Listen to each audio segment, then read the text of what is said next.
야,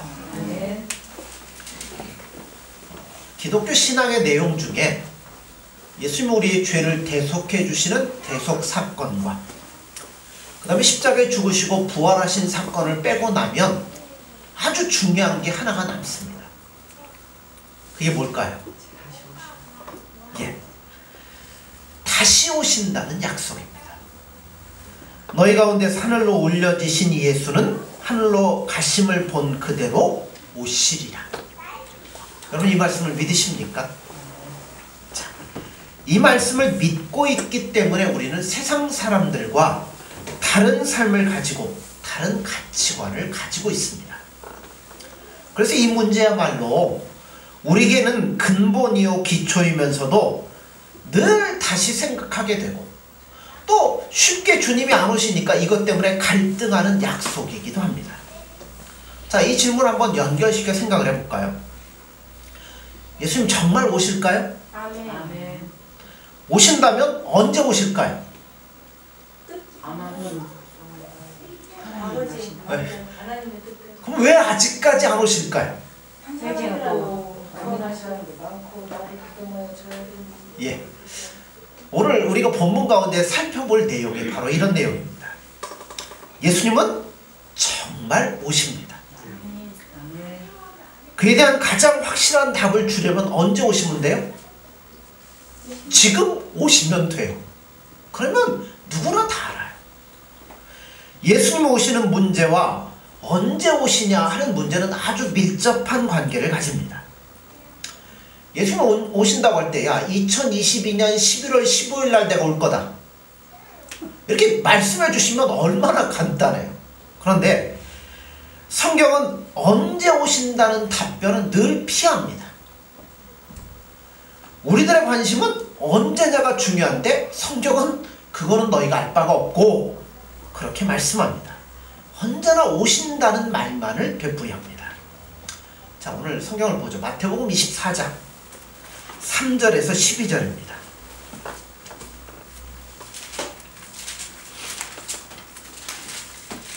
마태복음 24장 3절에서 12절입니다. 하셨으면 우리 교독하겠습니다.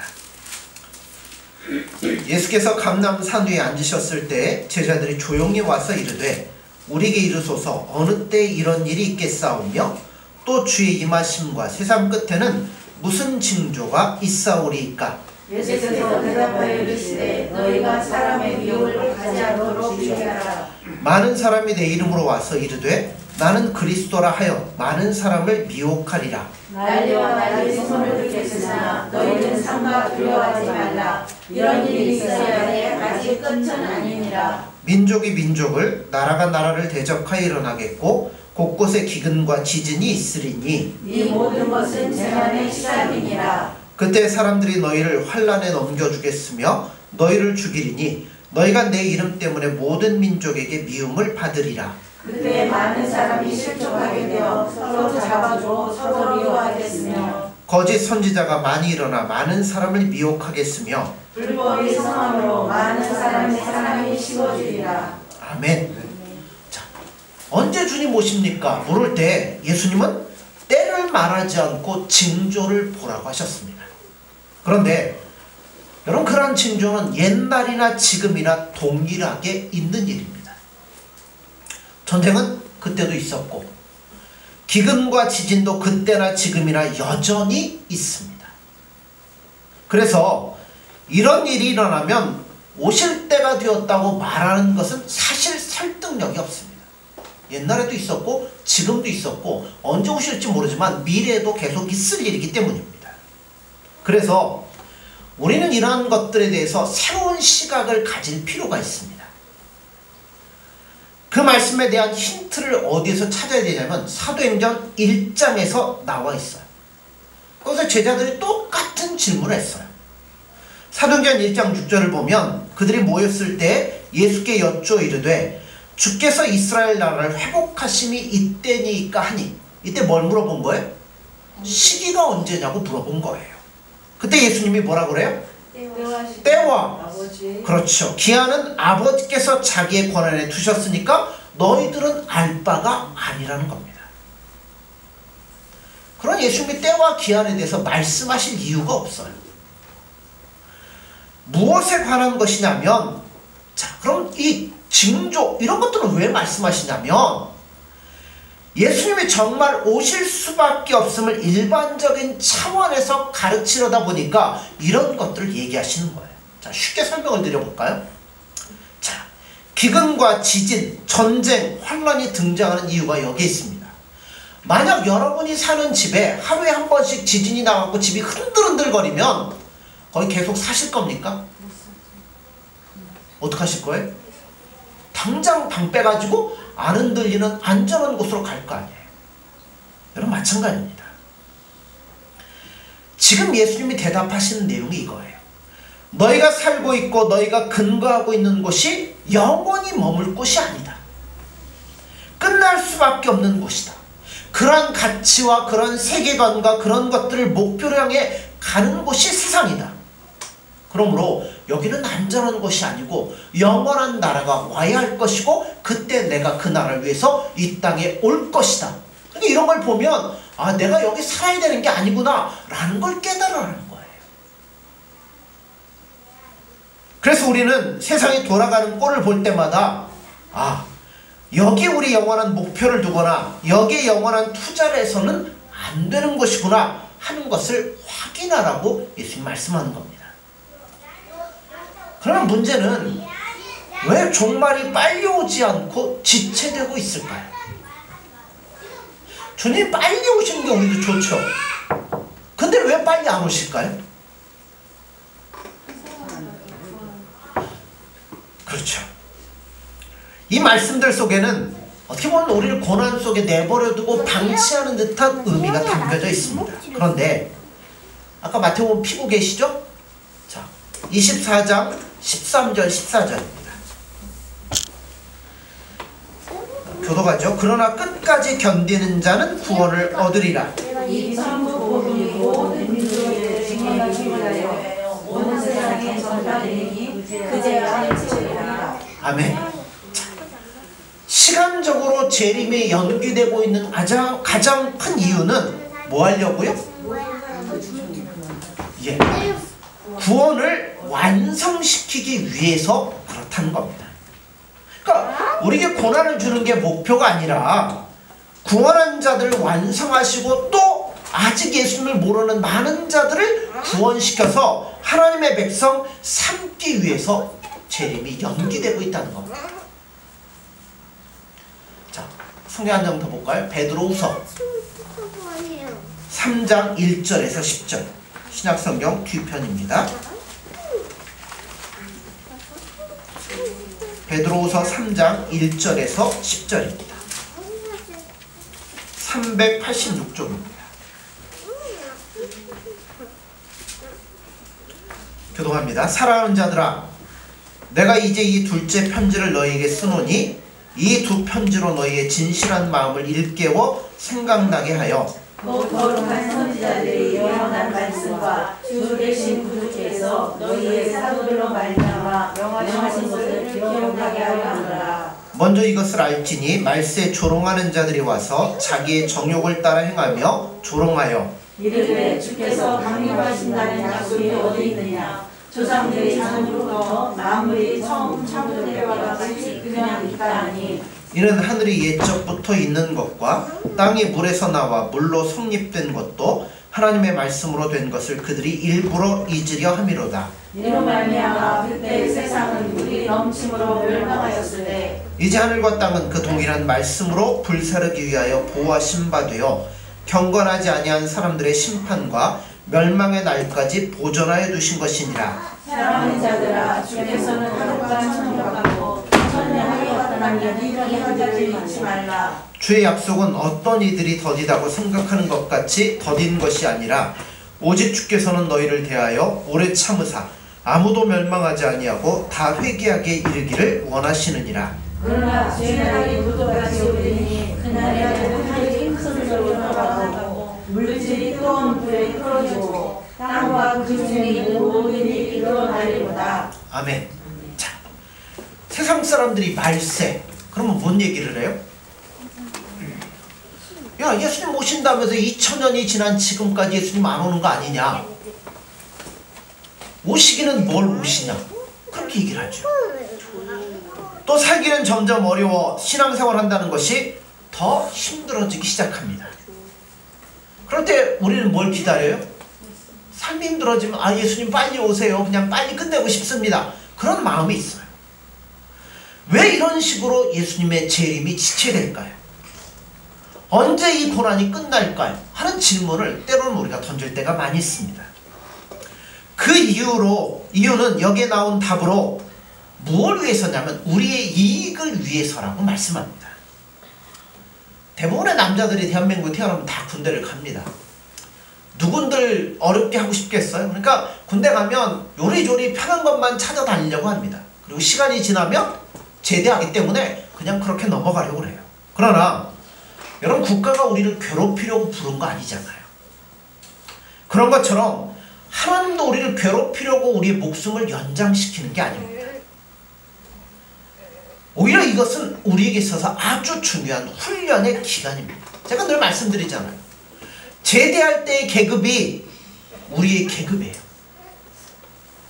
제대하고 난 다음엔 계급 안 올라요. 그냥 죽을 때까지 그 계급 갖고 가는 거죠. 오로지 현역에 있을 때만 우리가 진급이 될 수 있는 겁니다. 우리가 뭐 60, 80, 100 이런 인생을 살아가는데 사는 동안 잘해야 우리가 예수님과 더 친밀해지고 우리의 계급이 올라가서 저 영원한 천국에서 주님과 즐거이 동행하지. 여러분, 사는 동안 제대로 안 하고 있으면 뭐예요? 계급은 이병으로 가는 거예요. 훈련병으로 가는 거예요.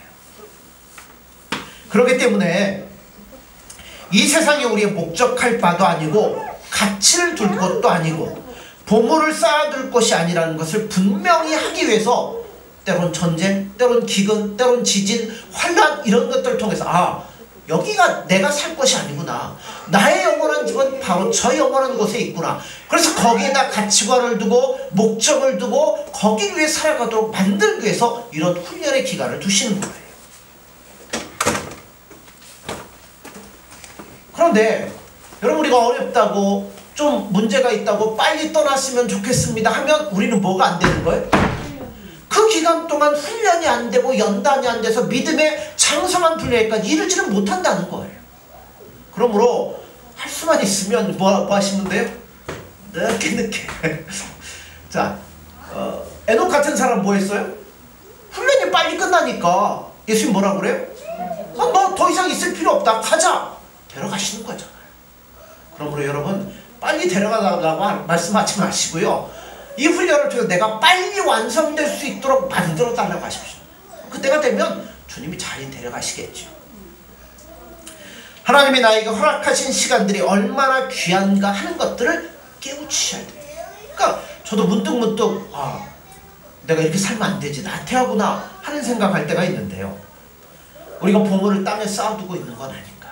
내가 지난 시간을 헛되이 낭비하고 있진 않나. 지난 시간을 돌아보면서 예수님 앞에 우리 마음을 새롭게 잡을 수 있었으면 좋을 것 같습니다. 자, 11절, 사도행전 1장 11절로 다시 가보면 이르되 갈릴리 사람들아, 어찌하여 서서 하늘을 쳐다보느냐. 너희 가운데서 하늘로 올려지신 이 예수는 하늘로 가심을 본 그대로 오시리라 하였느니라. 어떻게 보면 힐라라는 조의 말씀 같아요.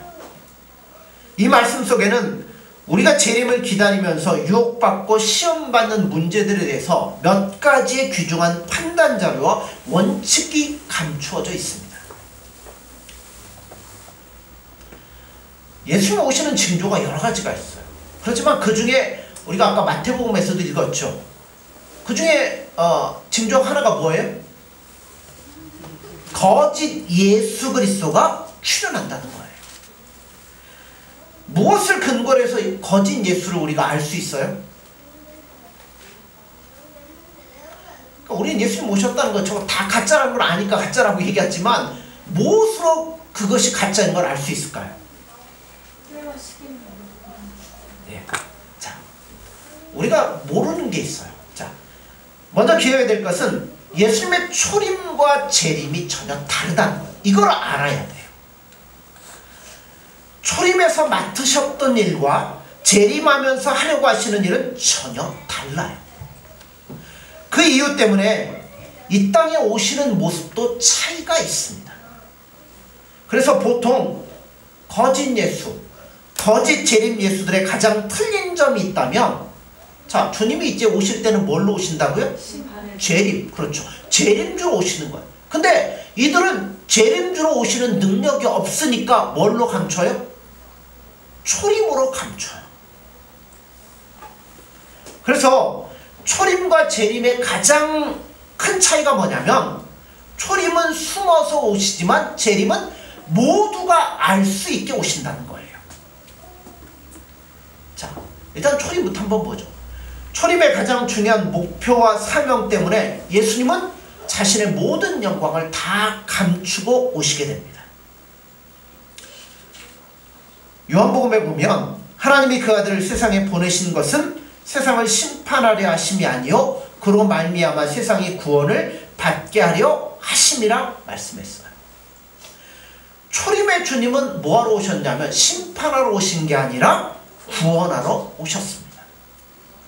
우리가 학교 다닐 때 제일 싫은 게 뭐죠? 시험이죠. 시험 때가 되면 이제 옛날에는 막 가방 쌓아놓고, 초등학교 때는 옆에 짝꿍 못 보게 하라고 가방 쌓아놓고 막 줄 다 띄워놓고, 그 다음에 이제 땡 치면 뭘 줘요? 시험지를 싹 선생님이 나눠줍니다. 시험지 나눠주는 선생님은 사실 별 무섭지 않죠.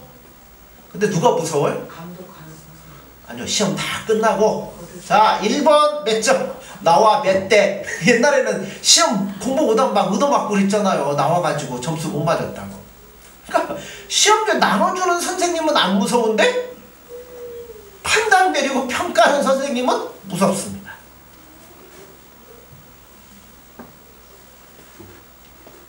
여러분, 이게 주님의 모습이에요. 자, 초림의 예수님은 무서울 이유가 없어요. 왜요? 자, 네.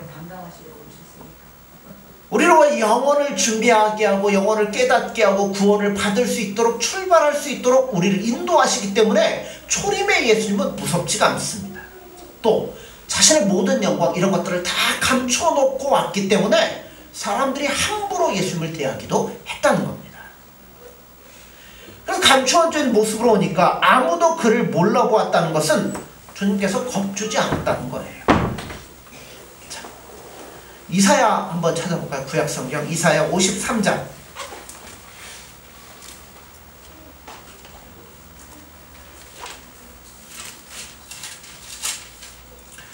1033쪽입니다. 구약성경 1033쪽 이사야 53장 1절에서 3절입니다.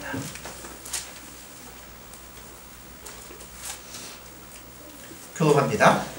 우리가 전한 것을 누가 믿었느냐? 여호와의 팔이 누구에게 나타났느냐? 그는 주 앞에서 자라나기를 연한 심 같고 마른 땅에서 나온 뿌리 같아서 고운 모양도 없고 홍채도 없으며 우리가 보기에 흠모할 만한 아름다운 것이 없도다. 같이 봅니다. 그는 멸시를 받아 사람들에게 버림받았으며 간고를 많이 겪었으며 질고를 아는 자라. 마치 사람들이 그에게서 얼굴을 가리는 것 같이 멸시를 당하였고 우리도 그를 귀히 여기지 아니하였도다. 자, 이게 초림하셨을 때 예수님의 두드러진 모습이고 그 모습의 특징입니다. 그러나 재림 때는 전혀 달라요. 이제 다시 오실 때는 우리에게 나누어진 시험지를 뭐하러 오시는 거예요? 채점하러 오시는 거예요. 평가하러 오시는 거예요. 그러므로 초림 때는 공부 잘하는 사람이나 못하는 사람이나 구별 없이 똑같이 시험지를 나눠주지만 이제 채점을 해서 합격자와 불합격자를 나눌 때에는 여러분 절대 똑같지 않다는 거예요. 그 모습이 요한계시록 1장의 모습이에요. 1장 7절에 보면 볼지어다 그가 구름을 타고 오시리라. 각 사람의 눈이 그를 보겠고 그를 찌른 자들도 볼 것이요 땅에 있는 모든 족속이 그로 말미암아 애곡하리니 그러하리라. 아멘. 자, 성경에서 말하는 구름은 쉐키나라고 그러죠. 하나님의 영광을 이야기해요.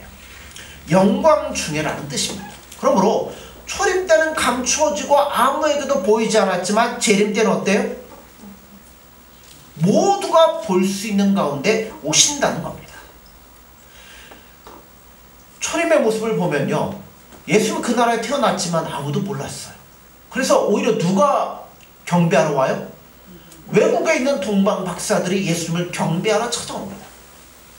왕도 몰랐고 아무도 몰랐죠. 또 한밤중에 천사들에 의해서 목자들이 찾아와 예수님을 경배를 하게 됩니다. 초림으로 오셨을 때는 예수님을 찾아가는 것이 어떤 이익을 주는 것도 아니었고 어떤 권세를 갖고 오시지 않았기 때문에 그게 복종하러 나온 것도 없었다는 겁니다.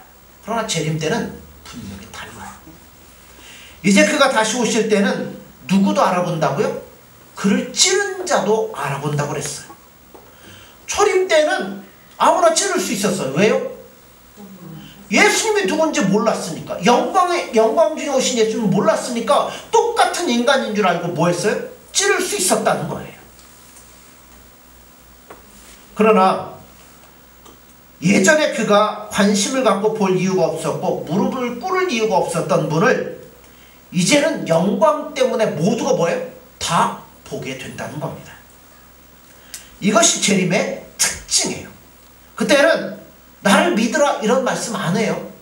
왜냐하면 초림 때 다 얘기하셨고 이제는 뭐하러 오시는 거예요? 평가하러, 판단하러 오시기 때문에 그렇다는 겁니다. 또 주님 오시면요, 이제는 누구나 다 예수입니다 라는 걸 알게 오시는 거예요. 마태복음 24장에 보면 말세의 징조에 대한 예언들이 있습니다. 자, 24장으로 가볼까요? 마태복음. 아까 우리가 읽었지만 4절 5절을 볼까요?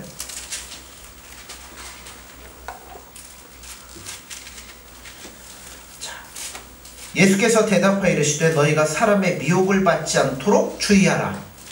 나는 사람이 내 이름으로 이르되 나는 그리스도라 하여 많은 사람을 미혹하리라. 자, 뒤로 쭉 넘어가셨어요. 23절에서 27절입니다. 그때 사람이 너희에게 말하되 보라 그리스도가 여기 있다 혹은 저기 있다 하여도 믿지 말라. 거짓 그리스도들과 거짓 선지자들이 일어나 큰 표적과 기사를 보여 할 수만 있으면 택한 자들도 미혹하리라. 보라 내가 너희에게 미리 말하였노라.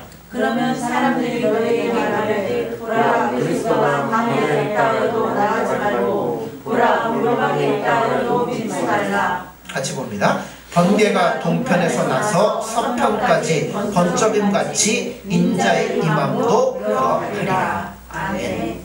자, 이때는 모두가 보는 눈이에요. 보는 거예요. 예수님 오시는 걸 보는데 재림은 심판하러 오시고 역사를 마감하러 오시고 영광 중에 오실 것이기 때문에 모두가 예수님을 알게 될 겁니다. 이때 나타나는 특징이 거짓 그리스도가 많다는 거죠. 적 그리스도가. 모든 이단들은 예수님이 처음에 오셔서 뭐 했다고요? 실패했기 때문에 자기들이 예수라는 거죠. 와서 이제 이것들을 완성하기 때문에 자기를 믿으라는 겁니다. 근데 예수님 분명히 말씀했잖아요. 초림 때는 감춰진 모습으로 오셨지만 재림 때는 뭐 한다고요? 모두가 보는 가운데 오신다고 했어요. 예수님은 절대로 실패하지 않았습니다. 그러므로 우리가 할 일은 이제 뭐예요? 시험지를 나눠줬으니까 뭐 하시면 돼요? 열심히 정답을 적으시면 됩니다. 예수님은 이미 시험지, 우리가 적고 있는 정답지를 시험지를 뭐 하고 있어요? 하나하나 채점하고 계실 거예요. 이것이 우리가 걸어야 되는 신앙인으로서 지금 주어진 기회를 낭비하지 말아야 될 일이고, 그리고 무섭고 떨림으로 긴장으로 주님의 오심을 준비하셔야만 되는 일입니다. 자, 오시면 그때는 더 이상 쓸 수 없어요. 왜 시험지 나눠주고 땡 치면 뭐예요? 다 걷어가잖아요. 그 다음에는 쓸 수가 없잖아요. 주님이 오시면 행한 대로 갚아줄 겁니다. 그때 어떠한 변명도 통할 수가 없습니다. 우리가 실력이 있는 자라면 실력을 시험지에 이렇게 쓸 수 있듯이 우리가 갖고 있는 신앙이, 내가 믿고 있는 예수님에 대한 것들이 우리의 생애를 변화시키고 다시 오실 주님을 준비하며 기다리며 영혼을 바라보고 살아갈 수 있는 신앙으로 준비가 되고 바꿔져야 될 거예요. 만약 이게 안 된다면 너희가 본 그대로 오시리라 하는 말에, 이 말씀에 무서움을 모르기 때문에 그러고 있다는 겁니다.